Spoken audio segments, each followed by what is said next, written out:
we thought about a lot of things, and we wanted to create some opportunity for you guys to have interactions and to connect and to be able to share what you were connecting on. I'm actually using that notion of the fact that every time we pick up a new technology, we really need to think about being forever beta. Anything we pick up is constantly in a state of learning. Even Zoom. How many of you have noticed that Zoom is doing updates almost daily? And I don't know, I mean, just keeping up with those and where things are changing. And they've done an amazing job. One of the things we wanted to do is to take a moment to share the technology that we're all playing with. So we're not asking you to only say something if you've perfected. We just want to know what technology is your go-to right now. Why is it your go-to? And any big tip you would give us to start this off, just to kind of, help us out, give a little bit of modeling. One of the things that we have done here at Mariner is create a room where we could have webinars. Not officially technology. I have a standing desk. Yes, it goes up and it goes down and it tilts and it is fabulous. And so my go-to now is how are we setting up the offices? So that combined with a real mic has made my life just a little bit easier. So those are my technology pieces. You guys have some too. So who wants, this is a rapid round. Jamie's the first one up. Go ahead, Jamie. So Mike and I were talking about this during the break. So our, besides our phone, we feel like that's a given answer, right? So besides our telephones, we are operating the chapter staff via Microsoft Teams. And we've started using it before this virus lockdown, but have really fully embraced it now. And so I log in one place and I have my calendar is linked to my chat window, to my phone. So if you call me at my office phone, it will automatically put like a busy on the phone notice up. And if I have a scheduled meeting, it will automatically say I'm busy. It will let me, it is like the central hub of all scheduling needs. And then I can even see my cloud storage in there, so I can share. It's kind of like Microsoft Google Docs situation for staff working remotely. And the app on my phone, so as I'm chasing my kids around trying to entertain them when there's nothing to do, so we just drive around Beltway. Yeah. You can still call my office phone and I can answer on my cell phone. So the downside is I'm never away from my office phone. The plus side is I can be anywhere. Mm-hmm. Yeah, so we had a couple of people say, yeah, you just stole mine. So Isn't Teams awesome? I love Teams. I know. Teams is awesome. Now, let me ask this quick question. I'm going to go on because I got a couple other people. But real quickly, have you looked at creating channels for your boards or your committees or anything like that? Because I saw a great post on ASAE about a group that is using Microsoft Team channels for their board work. No, we are not. Our board is tends to like their email work, and you guys kind of work some Zoom. Yeah, we do Zoom with our board to work, but in between meetings, they're kind of off on their own doing their thing. They're doing the same. Okay, great.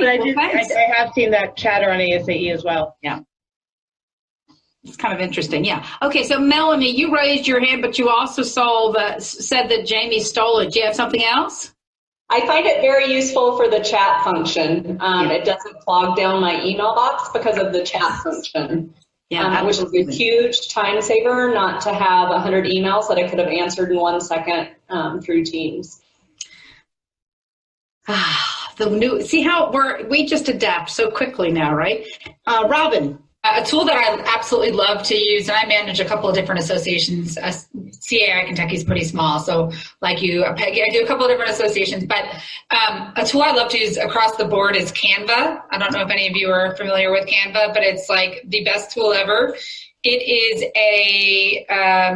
think of it as the old school Microsoft Publisher, but on steroids and not as complex as Adobe or, Photoshop, kind of a thing. It's a very easy tool. It's inexpensive. I pay $13 a month, and it is very robust to make social media graphics for a website. It even does video work, animations.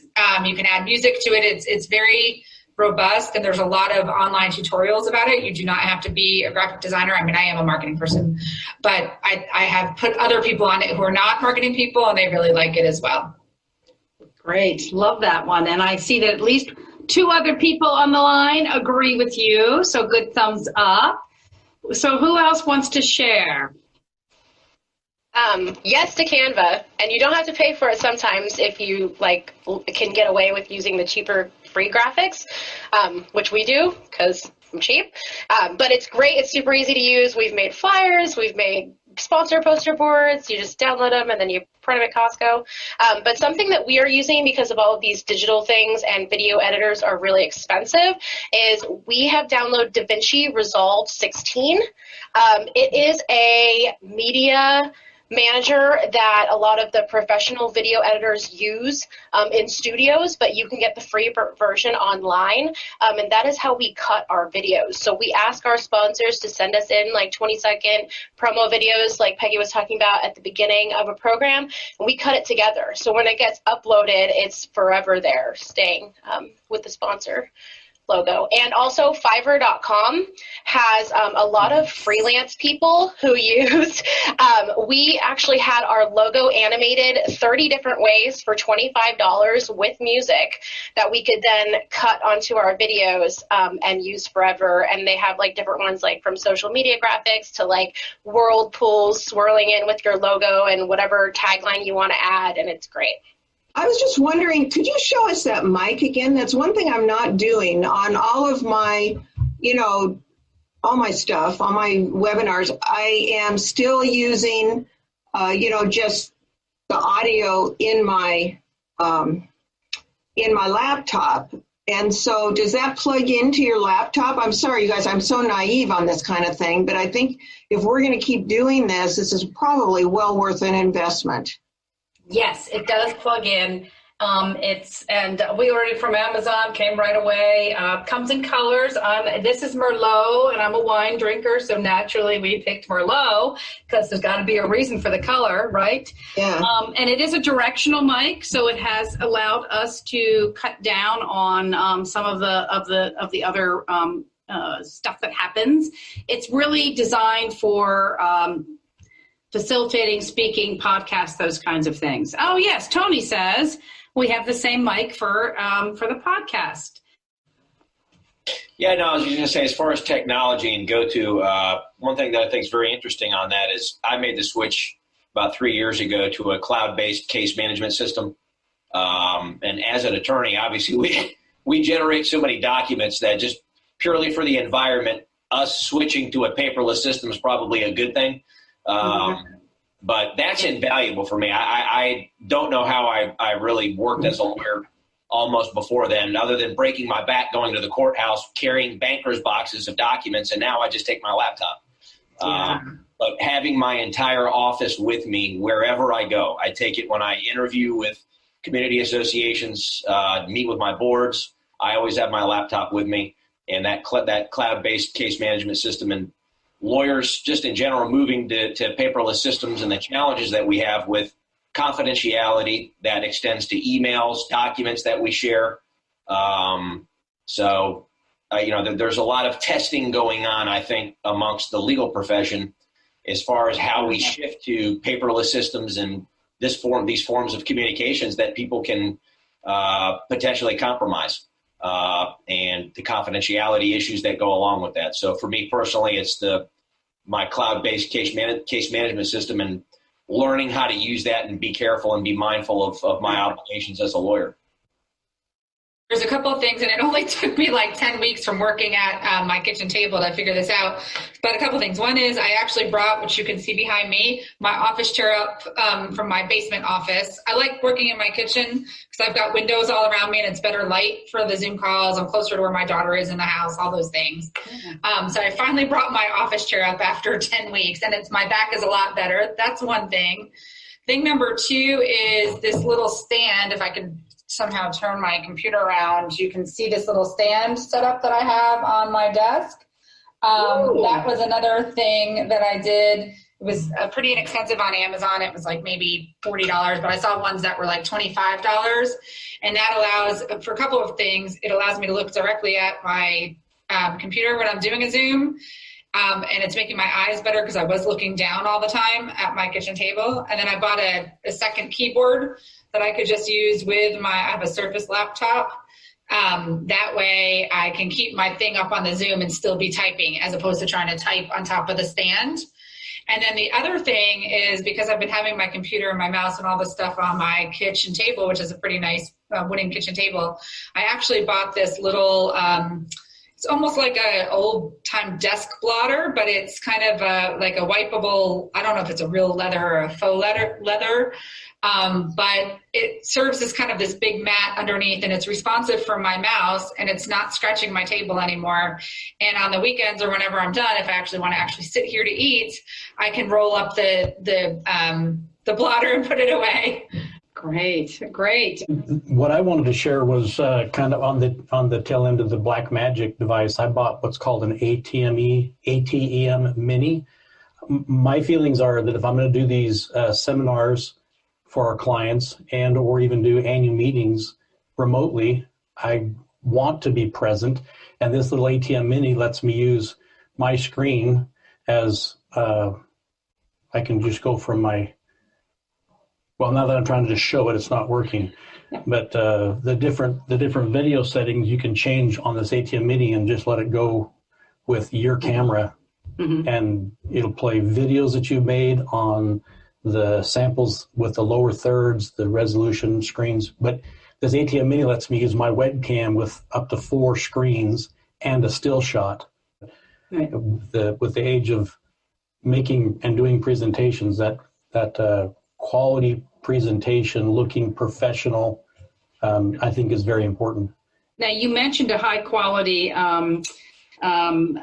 camera, because in the question, there was a question in the chat about cameras for conference rooms. An interesting thing about the hybrid meeting idea is this notion of having a small group with you. So being able to set this stuff up in our offices. If anybody has a suggestion, or if you think, Mike, what you have could be a suggestion for that, just go ahead and throw it in the Zoom chat as well.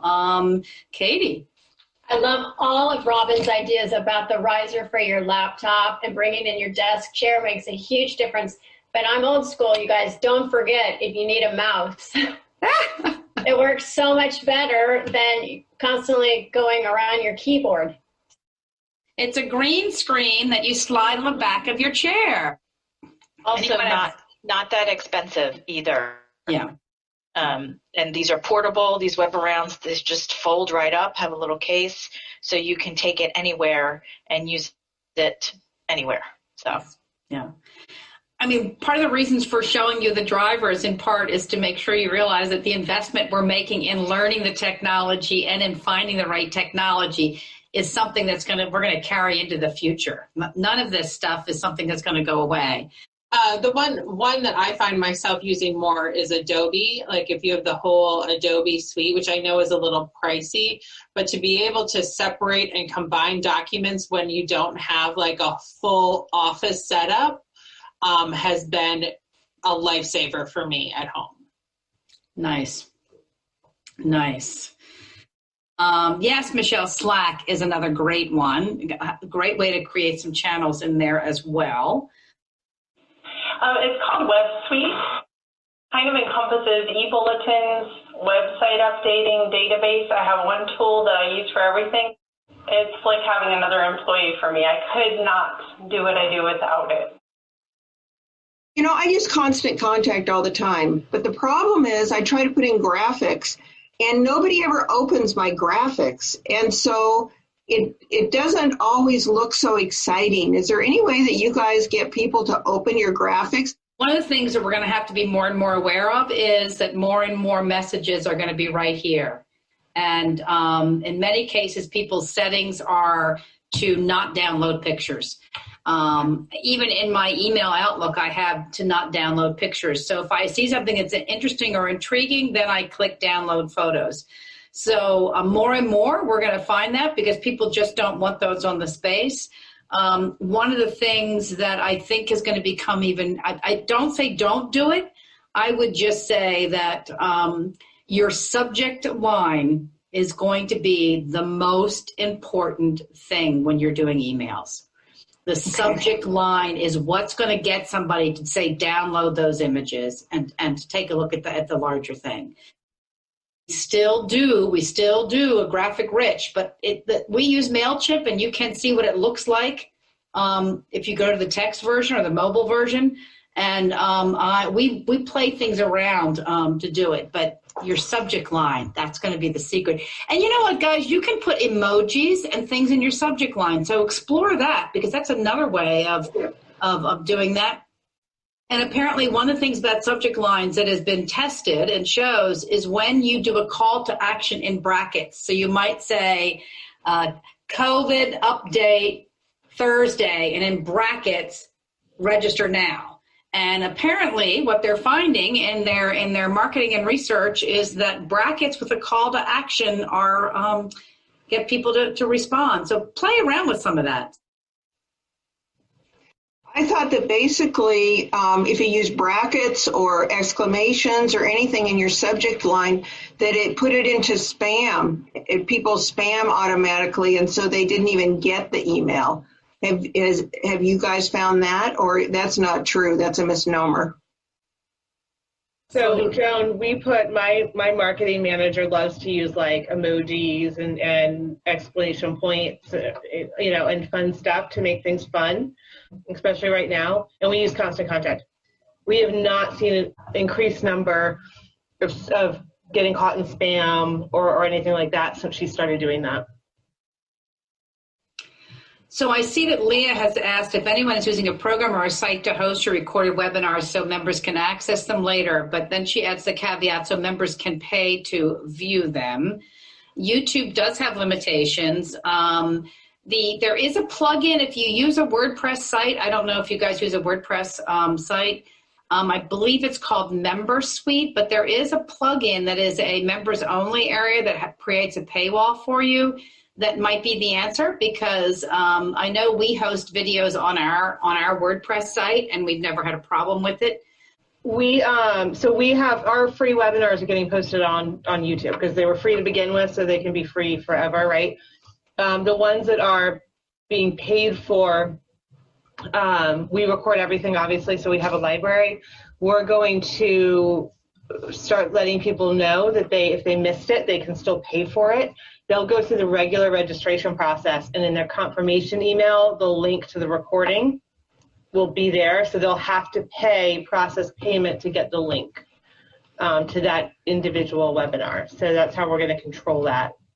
Eventually, I'd like to have like a whole online education library with a subscription service and things like that. But thinking through the logistics of that right now, I don't have enough brain power to keep us alive and do that. So we'll wait. Is that link through YouTube? Can you set up private through YouTube? No, so we're recording. So what we're doing is we're recording right through Zoom and saving the file, and then we're using our own cloud storage. Jamie, are you having issues with people sharing the link that you're sending after they pay?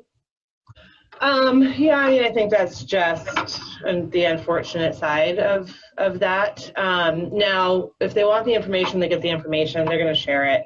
Mm-hmm. What we're working on now is the ability to say, okay, you're watching a pre-recorded session, and I can confirm that you watched the entire thing and took a quiz at the end. Mm-hmm. So you've watched the information, and then I can say you've watched it, and I can give you a CEU for it. And therefore, if you shared the link, it won't count, right? Because I'm not going to confirm that you're a registered attendee of that session because you've got a shared link. So I'm hoping that will cut that down. I think you should look into member clicks.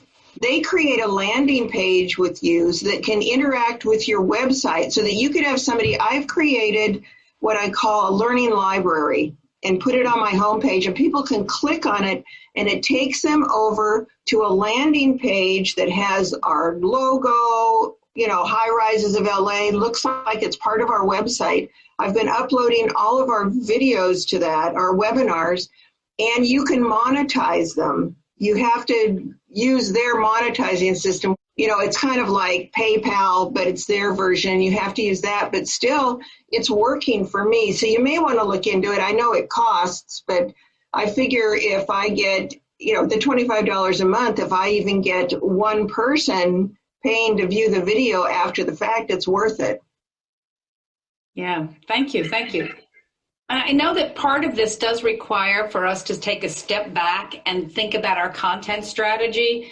And we are going to all have to rethink our budgets. If so much of your money is coming from non-dues revenue associated with events, we've got to think more strategically about how we do this, and creating that kind of a library, and even begin to look at, is there a pass that you sell to members, or start getting really creative about this. But the content strategy allows you to blend the free and the premium in a way that creates that stickiness. So lots of really cool, of cool thinking there if you guys really start to ask yourself the deeper questions.